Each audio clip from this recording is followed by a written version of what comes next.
Assalamualaikum warahmatullahi wabarakatuh. Salam sejahtera untuk kita semua. Perkenalkan, saya Apoteker Asti Arumsari, Sarjana Farmasi, Master of Pharmaceutical Science. Saya merupakan salah satu dosen tetap pada program studi Sarjana Farmasi, Fakultas Farmasi Universitas Muhammadiyah Surakarta dengan nomor unik pendidik dan tenaga kependidikan 4533171672230243. Melalui video ini, saya menyampaikan pernyataan diri dosen dalam rangka unjuk kerja Tridharma Perguruan Tinggi atau UKTPT pada bidang pengajaran sebagai salah satu peserta sertifikasi dosen gelombang 1 tahun 2026 yang diselenggarakan oleh Kementerian Pendidikan Tinggi, Sains, dan Teknologi. Pada kesempatan ini, saya akan memaparkan salah satu mata kuliah yang saya ampu, yaitu Kimia Medisinal. Kimia Medisinal merupakan mata kuliah wajib pada program Sarjana Farmasi yang ditujukan untuk mahasiswa semester 4 dengan beban studi sebesar 3 SKS. Mata kuliah ini bertujuan memberikan pemahaman kepada mahasiswa mengenai hubungan antara struktur kimia obat dengan aktivitas biologinya, mekanisme metabolisme obat, interaksi obat dengan reseptor, serta penerapan konsep tersebut dalam berbagai golongan obat. Mata kuliah prasyarat dari Kimia Medisinal adalah Kimia Organik 2. Adapun capaian pembelajaran mata kuliah ini adalah yang pertama, mampu menentukan jalur metabolisme obat berdasarkan strukturnya. Yang kedua, mampu menentukan tipe ikatan obat reseptor. Yang ketiga, mampu menelaah hubungan struktur dengan aktivitas biologis. Selain itu, mata kuliah ini juga mendukung capaian pembelajaran lulusan dalam kemampuan berpikir kritis, menganalisis permasalahan kefarmasian, serta menerapkan konsep penemuan dan pengembangan obat. Mata kuliah ini terdiri dari 16 pertemuan, di mana pertemuan ke-8 adalah ujian tengah semester dan pertemuan ke-16 adalah ujian akhir semester.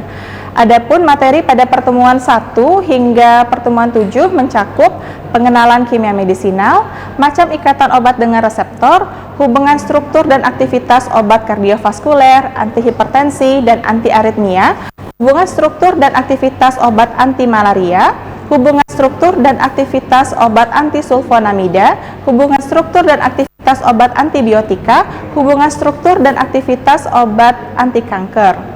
Sedangkan pertemuan 9 hingga 15 mencakup hubungan struktur dan aktivitas obat adrenergik antiadrenergik, hubungan struktur dan aktivitas obat kolinergik dan antikolinergik, hubungan struktur dan aktivitas obat histamin antihistamin, hubungan struktur dan aktivitas stimulan depresan, hubungan struktur dan aktivitas steroid, hubungan struktur dan aktivitas obat analgetika narkotika, serta hubungan struktur dan aktivitas analgetika non-narkotika. Proses pembelajaran saya laksanakan secara blended learning, di mana pembelajaran dilakukan secara luring atau tatap muka di kelas maupun secara daring melalui Zoom meeting.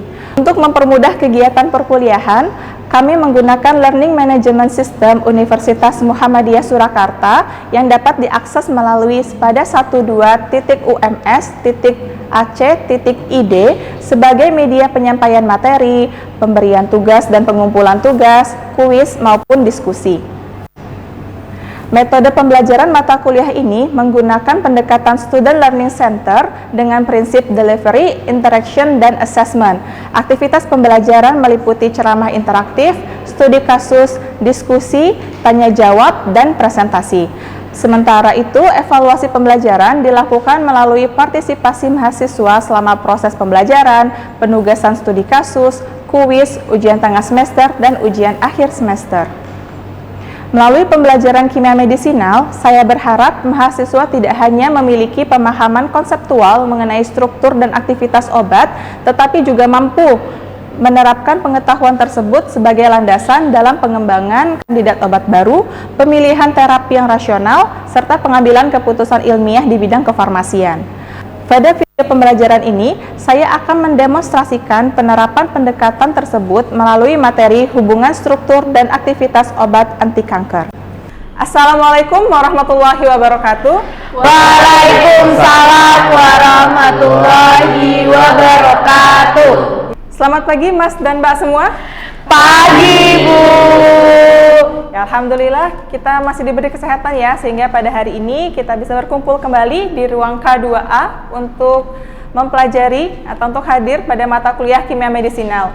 Nah, hari ini adalah pertemuan ke-7 kita, berarti pekan depan itu sudah masuk ke ujian tengah semester ya. Nah, untuk materi hari ini kita akan membahas mengenai hubungan struktur dan aktivitas obat anti kanker. Adapun capaian pembelajaran mata kuliah kimia medisinal pada materi hari ini adalah mampu menelaah hubungan antara struktur obat dengan aktivitas biologisnya. Sedangkan sub CPMK-nya mampu menafsirkan hubungan antara struktur obat-obat infeksi dan anti kanker dengan aktivitas biologisnya. Jadi ini masih ada kaitan, masih sama ya dengan materi pekan lalu. Pekan lalu kita membahas hubungan struktur dan aktivitas obat anti infeksi, atau antibiotik. Nah, hari ini kita lanjut ke anti kanker. Sebelum mulai, ada yang mau ditanyakan terkait materi pekan lalu? Tidak. Oke, tidak ada. Kalau tidak ada, maka saya yang bertanya ya. Ada yang masih ingat tidak ini struktur apa? Ya, silakan Mbak. Itu struktur penisilin, Ibu. Ya, ini adalah struktur turunan penisilin. Oke, ada berapa cincin pada struktur penisilin ini? Ada 2 cincin. Ada 2. Apa saja cincin yang saya lingkari ini? Apa? Itu cincin beta laktam. Oke, kalau yang ini? Itu cincin tiazolidin. Oke, benar ya. Jadi ini adalah cincin beta laktam dan yang satu lagi adalah cincin tiazolidin. Nah, jika saya ingin membuat obat turunan penisilin yang spektrumnya luas, maka modifikasi apa yang bisa kita lakukan atau yang harus saya lakukan? Ya, silakan Mbak. Oke, itu harus substitusi dengan rantai sampingnya seperti menggunakan gugus hidrofil, contohnya NH2. Ya, benar sekali ya. Jadi, kalau kita ingin membuat turunan penisilin yang spektrum luas, maka kita bisa memodifikasi di rantai samping menambahkan gugus hidrofil seperti NH2. Oke, lanjut. Kalau ini struktur apa? Cefalosporin. Ya, ini adalah struktur cefalosporin. Masih sama ya, dia masih satu golongan, punya cincin beta laktam, dan yang satu lagi ini cincin apa? Dihidrotiazid. Oke, dihidrotiazid. Nah, kalau misalnya pada C3 ini saya tambahkan gugus penarik elektron, artinya pada R2 saya substitusi dengan gugus penarik elektron, maka apa yang akan terjadi? Aktivitasnya meningkat, aktivitas antibakterinya meningkat. Ya, benar sekali, aktivitas antibakterinya akan meningkat. Oke, insya Allah berarti masih ingat ya terkait materi pekan lalu. Oke, kita lanjut untuk materi hari ini.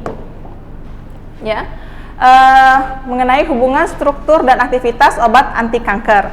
Nah, sebelum kita masuk ke apa itu obat anti kanker, kita bahas dulu mengenai sedikit ya tentang kanker. Ya. Apa itu kanker? Nah, kanker itu adalah pertumbuhan sel yang tidak terkendali. Nah, ini adalah gambar ya, contoh sel normal dan sel kanker. Nah, pada sel normal bisa kita lihat ya, struktur bentuk selnya itu seragam dan dia satu layer ya, terdiri dari satu layer. Sedangkan kalau sel kanker itu dia bertumpuk-tumpuk, strukturnya ada yang besar, ada yang kecil dan bisa mengalami invasi ya. Oke, kemudian kita lanjut ke anti kanker ya. Agen antineoplastik atau anti kanker yang tersedia saat ini umumnya hanya bersifat paliatif atau meningkatkan kualitas hidup ya, dan bukan kuratif atau menyembuhkan. Nah, sebagian besar agen antineoplastik itu merupakan obat anti pertumbuhan sel. Ya, karena tadi kanker adalah sel yang mengalami pertumbuhan yang tidak terkendali, maka obat antineoplastik itu merupakan obat yang anti pertumbuhan sel ya, untuk melawan sel kanker. Nah, obat sitostatika digunakan untuk mempengaruhi DNA yang merupakan komponen utama gen yang mengatur pertumbuhan dan diferensiasi sel. Nah, untuk golongan obat anti kanker atau sitostatik itu ada antimitotik, zat pengalkil, antimetabolit, kemudian inhibitor topoisomerase, imunomodulansia, hormon, dan juga obat alternatif. Nah, apa sih obat alternatif? Apakah dukun itu termasuk obat alternatif? Bukan. Bukan ya. Ya, jadi obat alternatif di sini contohnya adalah antioksidan. Seperti kita tahu ya, salah satu penyebab kanker itu adalah radikal bebas. Nah, antioksidan sendiri merupakan senyawa yang mampu menangkal atau menetralkan radikal bebas, sehingga antioksidan itu memiliki potensi untuk dikembangkan sebagai agen anti kanker. Oke, sekarang kita lanjut mengenai antimitotik ya. Nah, di sini obat salah satu golongan yang termasuk sebagai agen antimitotik itu adalah golongan taksan. Nah, apa itu antimitotik? Antimitotik itu adalah obat yang mempengaruhi proses pembelahan sel ya. Nah, di sini ada golongan taksan, bisa kita lihat ada 3 senyawa, strukturnya sama atau tidak? Tidak. Ada perbedaan ya. Nah, di sini paclitaxel itu merupakan natural product yang memiliki aktivitas antimitotik yang sangat baik dan bisa menjadi lead compound. Nah, tapi ya, kenapa para ilmuwan masih mencari ya senyawa yang menyerupai paclitaxel ya sehingga menghasilkan docetaxel dan cabazitaxel? Kira-kira kenapa? Ya, silakan Mas Nafas. Karena mungkin kelarutannya masih buruk dan juga toksisitasnya masih tinggi. Oke. Ya, jadi benar ya. Jadi hal itu bisa terjadi ya. Jadi dalam kimia medisinal itu kita tidak hanya mengutamakan aktivitas biologisnya, tapi kita juga perlu melihat sifat-sifat kimia obatnya ya, apakah kelarutannya baik, apakah bioavailabilitasnya baik dan lain sebagainya. Nah, sampai sini ada yang mau ditanyakan? Ya, silakan. Itu kan tertulis bahwa natural product itu memiliki aktivitas antimitotik yang sangat baik sehingga bisa menjadi lead compound. Nah, saya mau tanya, lead compound itu apa? Ya, terima kasih Mas siapa? Bisa. Oke, terima kasih Mas Rizal atas pertanyaannya. Pertanyaan bagus ya. Jadi lead compound itu apa? Lead compound itu adalah senyawa yang sudah memiliki aktivitas biologik yang bisa menjadi penuntun ya untuk dibentuk senyawa-senyawa analognya gitu. Jadi karena dia sudah punya aktivitas biologis, nah kita bisa mendesain ya sebagai template untuk membentuk senyawa-senyawa lain yang bisa memiliki aktivitas memiliki aktivitas biologik yang sama. Ya tadi ya pertanyaannya kenapa ilmuwan ya perlu menciptakan atau bersusah payah ya mencari ya analog-analog paclitaxel seperti docetaxel dan cabazitaxel. Nah, ternyata paclitaxel ini memiliki kelemahan. Nah, apa kelemahannya kan kita bahas ya. Nah, sejarahnya ya pada tahun 1971 paclitaxel ini berhasil diisolasi oleh Manruwal dan juga Mankuswani dari kulit batang Taxus brevifolia. Nah, ini adalah struktur dari paclitaxel ya. Paclitaxel ini mengikat secara spesifik pada subunit beta tubulin. Akibatnya apa? Akibatnya dia akan mendorong perakitan dimer tubulin menjadi mikrotubulus yang sangat stabil. Nah, adanya mikrotubulus yang sangat stabil ini menyebabkan terjadinya penghambatan proses depolimerisasi. Kalau proses depolimerisasinya dihambat, maka pembentukan gelondong mitosis selama proses pembelahan sel juga akan terhambat. Akibatnya apa? Pembelahan sel jadi terganggu, gitu ya. Nah, ini adalah mekanisme aksi dari paclitaxel. Nah,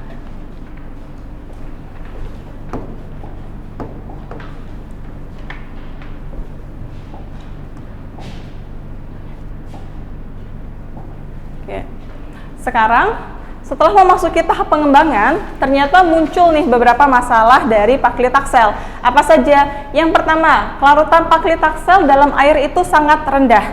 Ya, seperti kita tahu, sebagian besar komponen tubuh kita itu adalah air. Ya, sehingga kalau misalnya kelarutannya dalam air sangat rendah, maka obat tadi akan sulit mencapai sel target. Ya. Kemudian sumber paclitaxel sangat terbatas karena dia diperoleh dari kulit batang Taxus brevifolia. Nah, satu pohon Taxus brevifolia itu hanya menghasilkan 0,5 gram paclitaxel. Ya, jadi bisa dibayangkan berapa jumlah pohon yang kita butuhkan untuk menghasilkan sekian gram paclitaxel. Ya, kemudian untuk menemukan satu pohon itu sendiri juga butuh waktu yang lama gitu. Kemudian setelah digunakan secara luas, nah, sebagian sel kanker itu mengalami resistensi, ya, akibat apa? Akibat pompa P-glikoprotein pada beberapa sel kanker. Jadi pompa P-glikoprotein ini memiliki afinitas terhadap paclitaxel sehingga ketika dia mengikat paclitaxel, dia akan melempar keluar paclitaxel dari dalam sel. Nah, akibatnya konsentrasi paklitaksel di dalam sel akan berkurang, ya, akan menyebabkan resistensi, ya.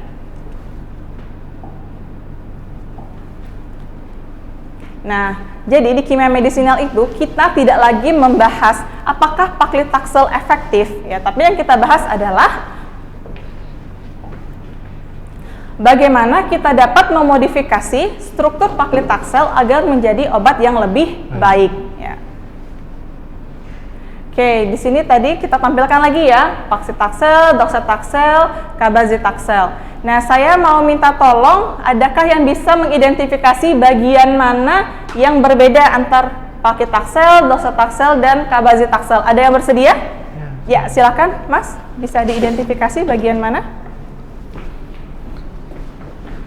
Yang berbeda yang pertama tuh ini. Ya. Oke. Terus yang kedua itu yang sebelah sini, sama yang ketiga yang sebelah sini. Berbeda. Oke, ya. Terima kasih, Ya. Mas Nafas ya. Ya. Bisa duduk kembali, ya, sudah benar ya. Ada lagi mungkin yang beda? Sudah? Ya. Jadi ada 3 bagian ini yang berbeda ya.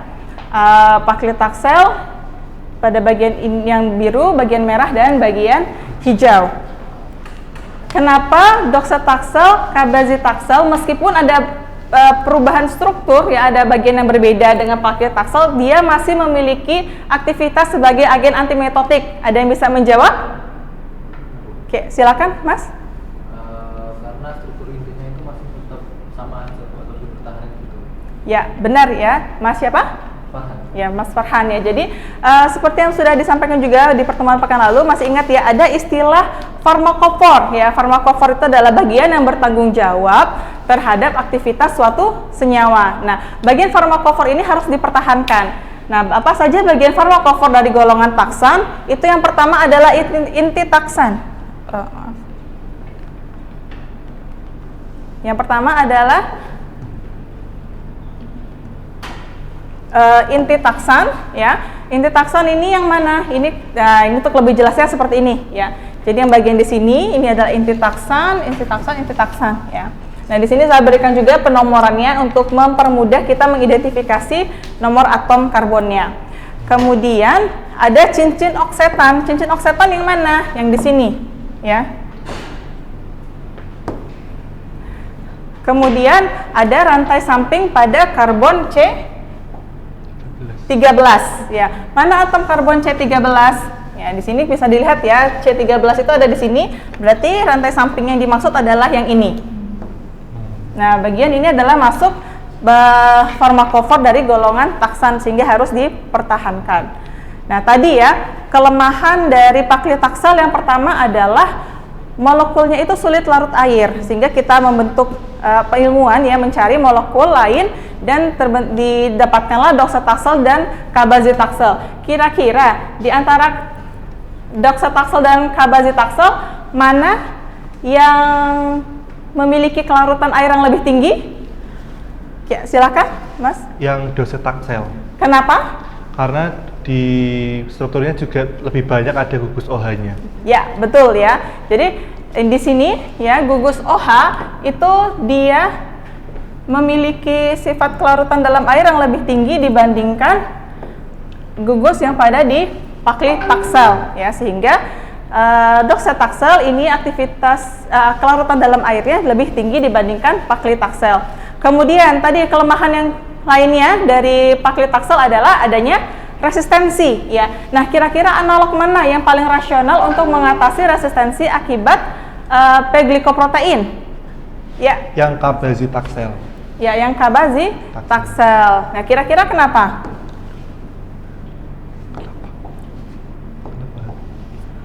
Ya, cabazitaksel. Karena yang di cabazitaksel itu ada gugus metoksinya, sehingga dia dapat mengatasi resistensi akibat P-glikoproteinnya. Ya, jadi hampir benar ya. Jadi adanya gugus metoksi pada cabazitaksel ini menyebabkan afinitas cabazitaksel terhadap pengikatan dengan P-glikoproteinnya menjadi berkurang ya. Jadi kalau dia tidak terikat dengan P-glikoprotein, maka P-glikoprotein tidak bisa melempar keluar atau membuang cabazitaksel dari dalam sel ya. Sampai sini ada yang mau ditanyakan? Ibu, saya izin bertanya, Ya, silakan. jika di inti taksannya itu tuh diubah seperti cincin C menjadi rantai alifatik tuh apa ya Bu kira-kira yang bakal terjadi? Oh ya, terima kasih Mbak siapa? Mbak Nusa. Oh Mbak Nusa, terima kasih pertanyaan yang bagus ya Mbak Nusa. Nah, jadi kan di sini ya ada farmakoformnya dari golongan taksan itu ada inti taksan. Nah, gimana apa yang terjadi kalau ya farmakofornya tadi kita ubah, misalnya inti taksannya ini kita buka ya cincinnya, apa yang akan terjadi? Ya akan terjadi adalah senyawanya akan mengalami perubahan konformasi. Nah, akibat perubahan konformasi tadi, maka senyawanya akan sulit untuk berikatan dengan beta tubulin.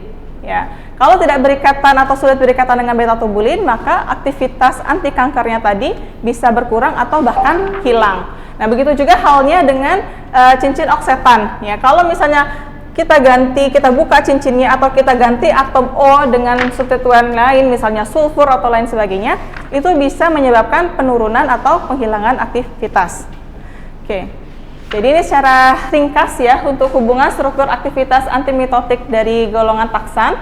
Ya bisa kita lihat di sini ya, yang esensial untuk aktivitas yang tidak bisa diganti itu yang pertama adalah gugus 2 akson hidroksil. Ya, di sini ada kata-kata esensial, berarti dia tidak bisa digantikan. Kemudian ada lagi yang di sebelah sini ada N-acyl group. Nah, ini juga esensial untuk aktivitas. Kemudian mana yang bisa kita modifikasi? Yang bisa kita modifikasi itu ada pada C10. Ya, di sini ya asetil atau asetoksi, gugus asetoksi itu bisa dihilangkan tanpa menyebabkan hilangnya atau penurunan aktivitas yang signifikan. Kemudian yang mana lagi? Pada atom C nomor 7 ya.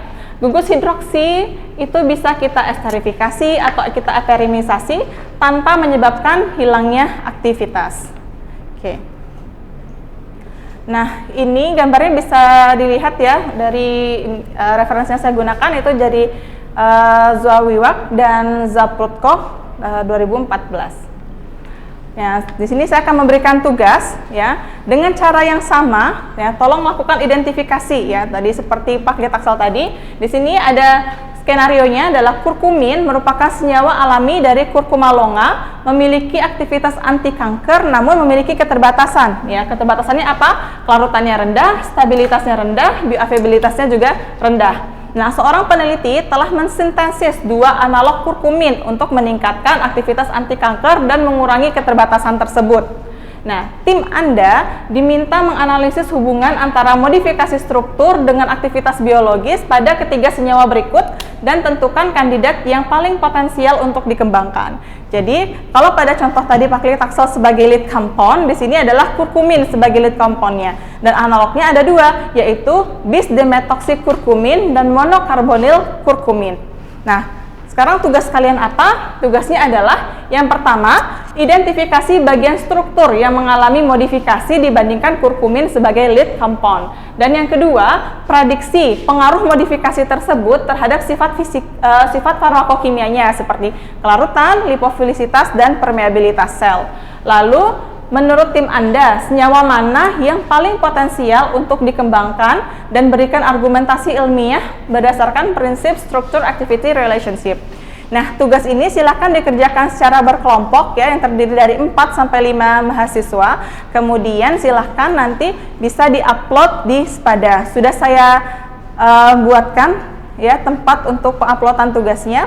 Waktu pengerjaannya adalah 3 hari. Referensi yang bisa kalian gunakan untuk mengerjakan tugas ini sudah saya cantumkan di PowerPoint. Ya, sudah cukup jelas? Jelas Ibu. Nah, demikian ya materi kuliah pada hari ini. Ada yang mau ditanyakan? Cukup Ibu. Oke, kalau sudah cukup, mungkin nanti karena pekan depan sudah UTS ya. Kalau ada yang mau ditanyakan bisa menggunakan kolom diskusi di Spada ya. Atas perhatian Mas dan Mbak semua saya ucapkan terima kasih. Semoga pembelajaran pada hari ini memberikan manfaat untuk kita semua. Saya akhiri. Wassalamualaikum warahmatullahi wabarakatuh. Waalaikumsalam warahmatullahi wabarakatuh. Terima kasih Bu.